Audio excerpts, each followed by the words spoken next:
Senator Markey. Thank you, Mr. Chairman.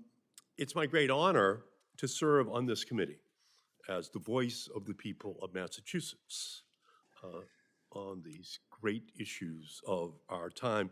And it's a great honor to be here as a voice for so many students and professors and researchers and workers and leaders that make our colleges and universities an epicenter of equity and an envy for the rest of the world. That's what the Massachusetts educational system is. But our work and the way of life that we've created is under attack by Donald Trump. Trump's ceaseless political onslaught on higher education has delayed the cure for cancer, decimated a generation of researchers, and driven the American dream out of reach for countless families. And so to that end, Mr. Chairman, I ask unanimous consent to enter a dozen letters into the record from my constituents in Massachusetts who are on the front lines of these attacks. Without objection.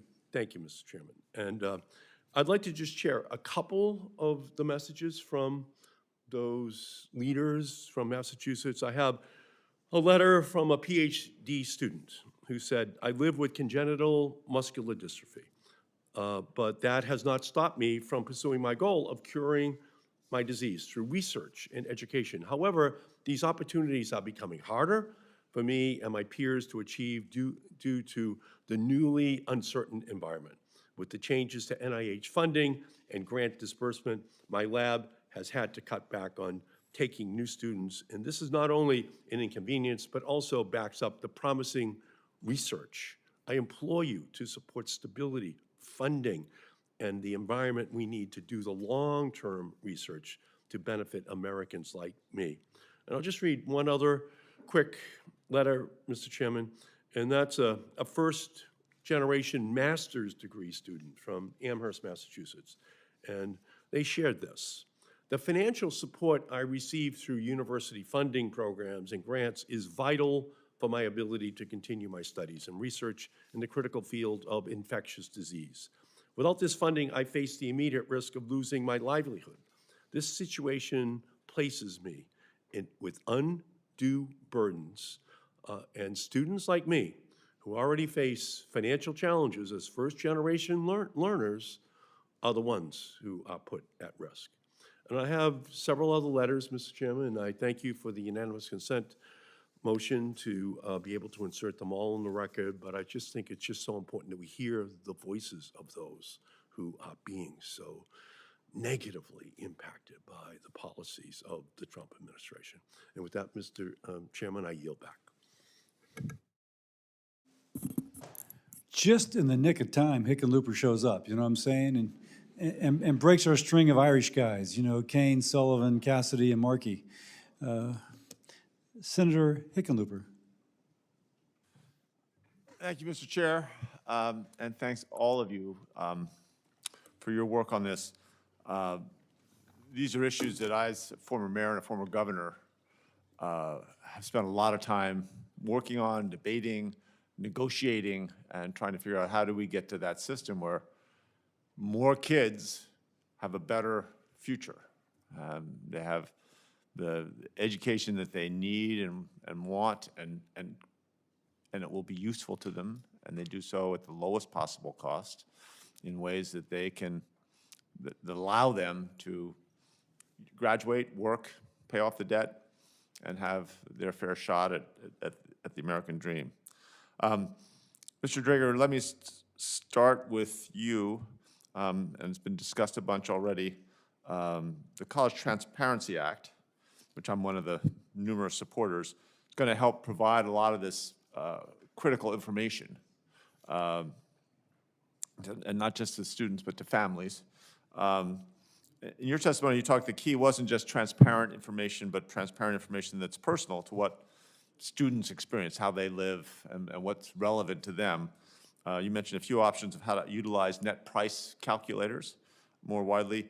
There are clearly challenges to that, to getting that in place that isn't overly cumbersome.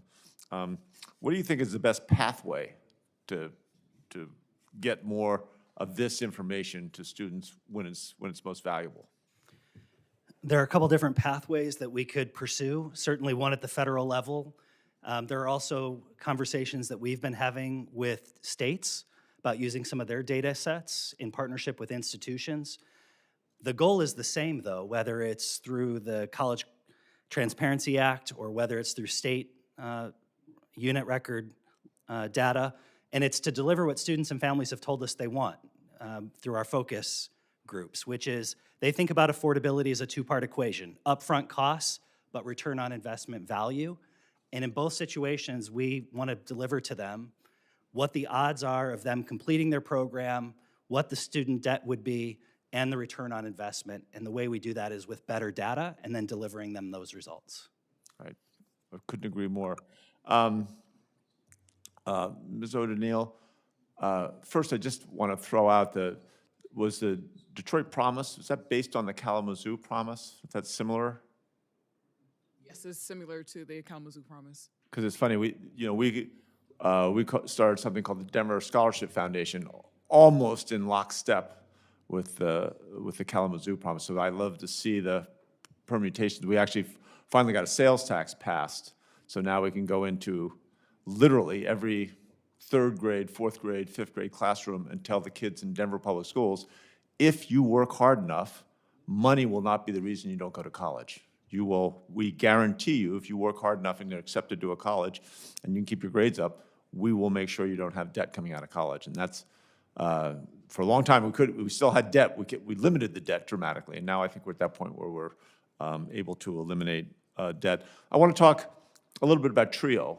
I mean, I think getting to the kids at an early age like that is, just in terms of finishing the Detroit Promise, when kids believe they've got a future like that, they're going to pay more attention in class.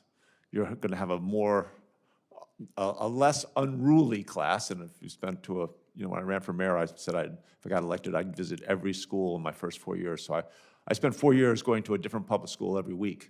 And I see how unruly they can be. But if they believe they got a future, they pay more attention, and the whole class learns better. I mean, it really is a rising tide situation. TRIO is similar in many ways. It offers several programs designed to expand access for college education, especially for first-generation students. In Colorado, we've got 17,000 kids in 3 different TRIO programs. There were multiple different TRIO programs. Unfortunately, the administration has withheld the funding, including to Colorado universities. We believe that's illegal. President Trump's 26 budget seeks to entirely eliminate TRIO. Without TRIO, what additional barriers will first-generation students have to encounter and overcome? I would say the most important thing is that you don't know what you don't know. So TRIO programs are both on the K-12 as well as the higher ed side to support student in translating and creating that transparency that is necessary, especially for a first-generation student who doesn't have the family to lean on and understand post-secondary education. So TRIO and getting that opportunity of programming helps expose them and introduce them to the jargon, the language, the steps, the transparency that we're talking about today. And it becomes a very critical piece before and after a student enrolls in college in terms of those supports that they receive to translate the information that is then being provided to them. Well said. Thank you very much. I yield back to the chair.